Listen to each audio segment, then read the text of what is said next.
Hey folks, it's Jim. I just got the bike back from the pro shop yesterday.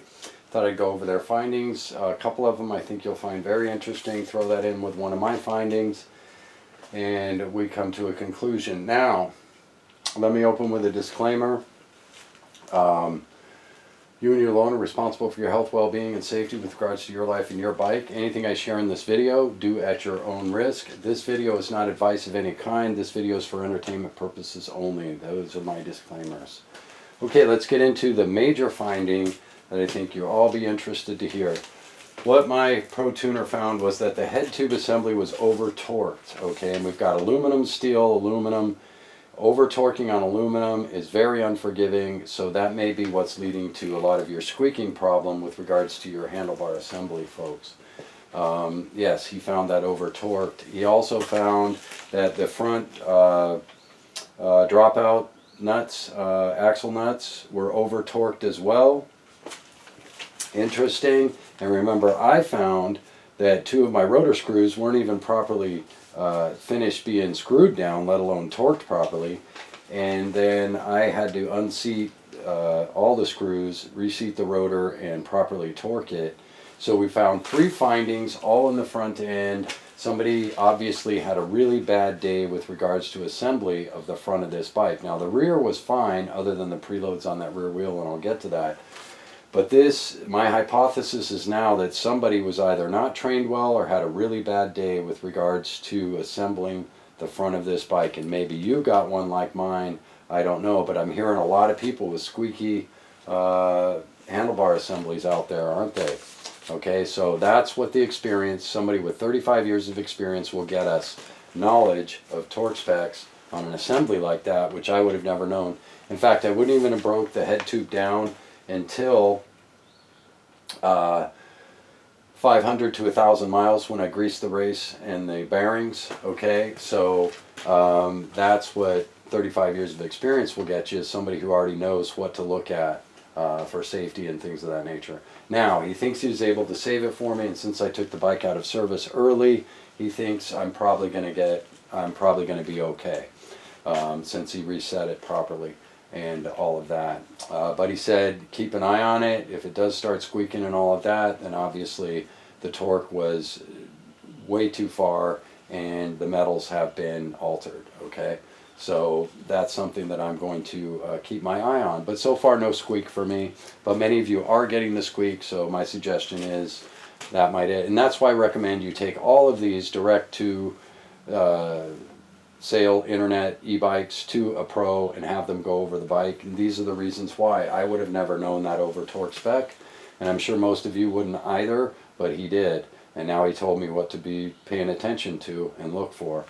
And that tells us also in conclusion that whoever assembled the front of this bike didn't do anything right except for put the headlight on right. Okay, everything else was, none of the torques were right, and the rotor wasn't even seated properly or torqued properly, right?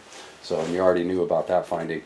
Now, with regards to the rear wheel preloads, that was definitely the wheel assembler. They probably weren't given the proper specs on those spokes for the preloads, and that's what led to the hop, the wheel hop, which means the radial tune is bad, which comes direct result of torque, as I've shared before. That's another reason why I recommend you get this bike to your local pro shop and have that rear wheel tuned right. And now I suggest you make a two-tune deal with the money we're saving on this bike. Should be $9.99. We're getting it at $8.99. Take that savings. New veterans are even get more off. So take that savings, go make a two-tune deal.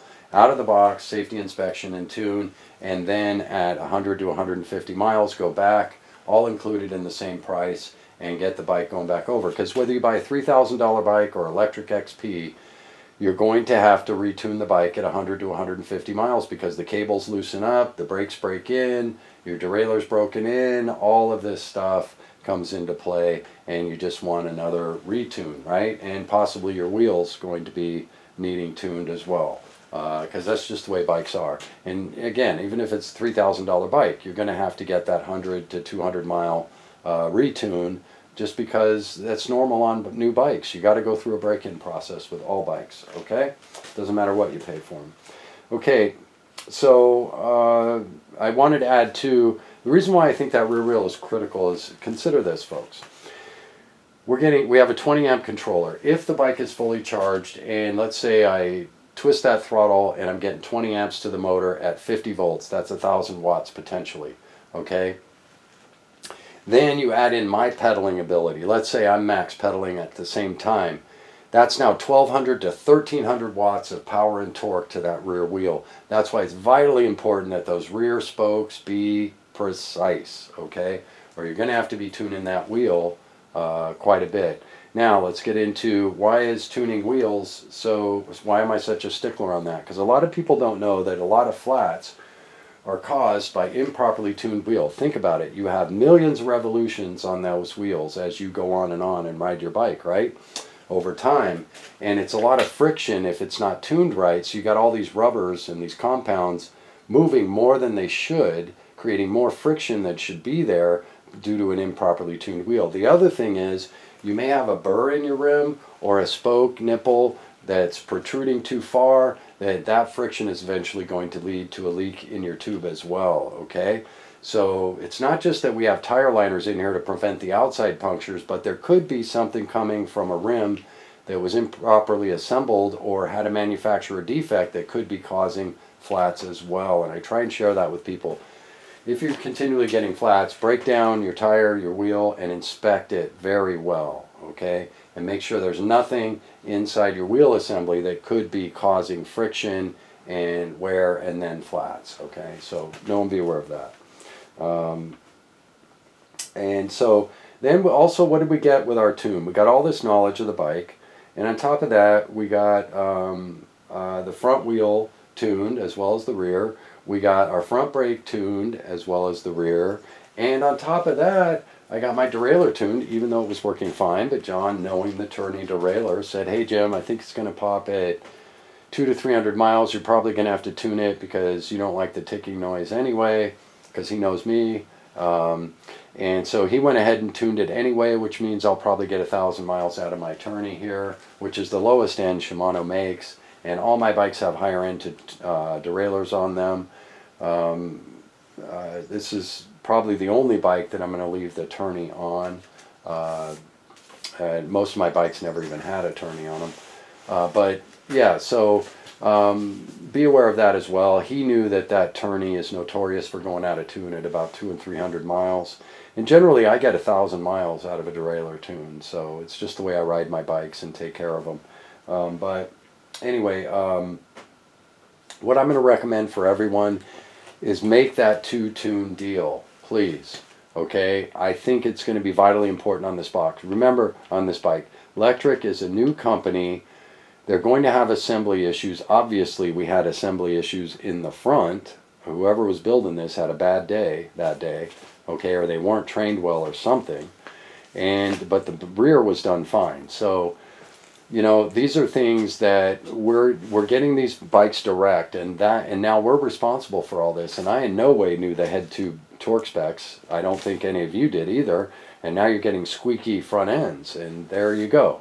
Over torque on the assembly of this bike has already been found by a pro and now documented for me. Okay, so that's just something to think about.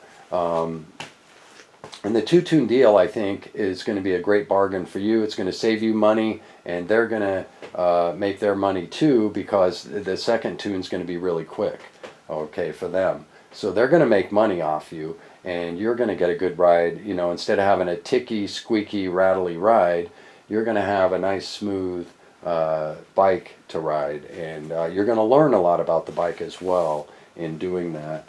And whatnot, okay? Now, what did they think of the bike, okay? They thought it was a blast. Two of the young guys thought it was a blast. John is more of a traditional bike rider, so he doesn't want anything to do with electric bikes. And let me put this in there as well. Your local bike shop is not going to have any responsibility or anything to do with the electronics of your bike. They're only going to tune the mechanical stuff, okay, and bicycle stuff. Anything electronic on this, me and you and Electric are responsible for. So know that up front before you go into your local bike shop. Do not expect them to have anything to do with the electronics on your bike. That's between me, you, and Electric, okay? So, but they thought it was a great bike. They think it's built like a tank.